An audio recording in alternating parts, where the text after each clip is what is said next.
So the terminations were a couple folks in our fire alarm system group and a project manager, a facility manager in the library department.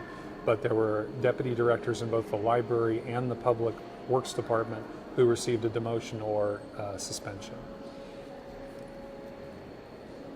Where did you pinpoint the failure was? Did somebody specifically just not pass along the information? Did somebody not act on it? Where was the actual failure? There was really a failure of communication and recognition.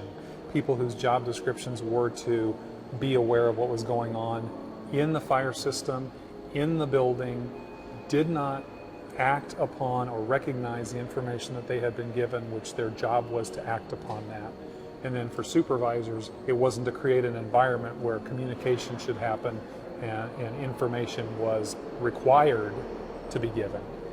Am I to believe then by the demotion of the deputy directors that they did not have direct knowledge? Is that correct, or did they? No, that's correct.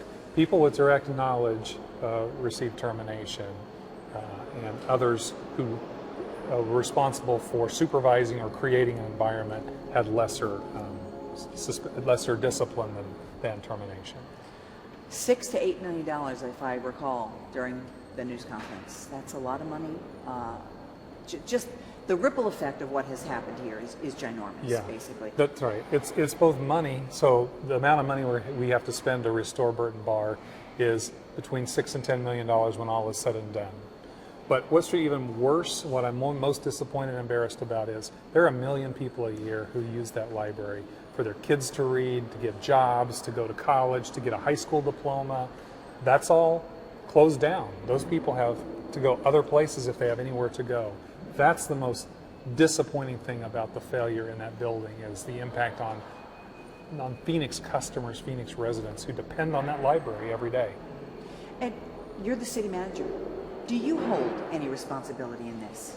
My responsibility is to make sure that this organization is held accountable for what's going on. So that is my job here, is to find out what happened and hold people responsible and then make changes. You're going to see in the report there are a series of recommendations beyond just the personnel to make our processes more transparent within the city, and I've assigned an employee full-time to make sure that we're doing those process improvements, process changes. But it's also the culture of communication that I have to continue to emphasize with our employees, and responsibility and accountability. And that starts from you, I would It does assume, start. right? It does start. You with talk me. about the culture of being able to go to somebody. You know, I guess that means somebody has to have an open door policy as well. That's right. We have ways for people to communicate that they just need to take advantage of and to use, and that's what's the big failure here, was a failure of communication. What is the message you want to send in this discipline? Well, the message to the community is that we're accountable for our actions, and we understand what happened is unacceptable. The communication internally is that everybody needs to do their job. They need to be accountable for doing their job, and they need to communicate. When they receive information, they need to let people know so that action can be taken. And that public trust is the most important thing. People have to believe that we are doing our jobs every day.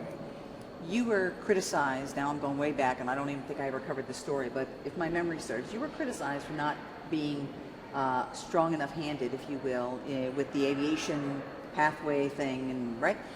Did that play a part in the discipline you took here in this matter? Well, that's a fair question. That was also an issue of communication, although the difference with the FAA was you had the FAA as a dishonest actor in that whole situation.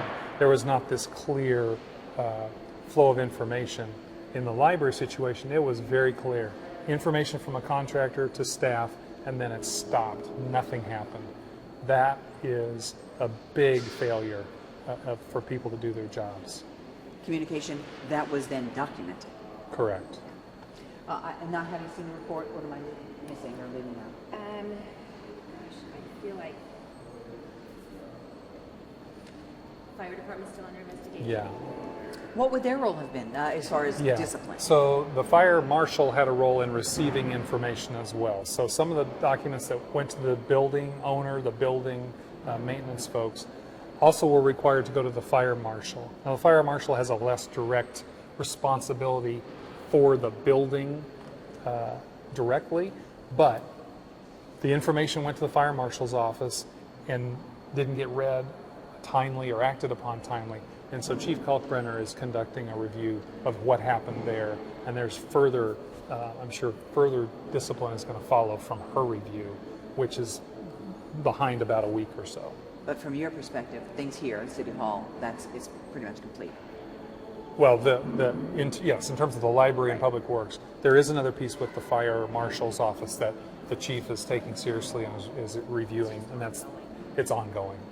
So the only thing that we might want to update you on is where we are with Burton Barr for That's right.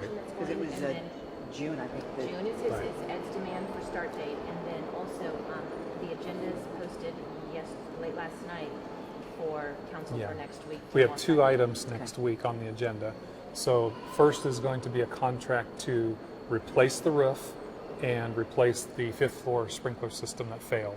That's about $2.3 million. The second one is a contract to put a pop-up library in the Park Central Mall facility for about 9 months until we get the building open. So there'll be a place for people to go. With Burton Barr closed, they can go to it's the basement of one of the department stores there. It's going to get refurbished a little bit to be a pop-up library. So those 2 things are on Wednesday for the council action. And June is still target? June is still the target to have the building open back to the public. Where does the money come from, the 8 to 10? Largely it is insurance. There are some components of it that aren't covered by insurance, but the vast majority of it is going to be covered by our insurance policy.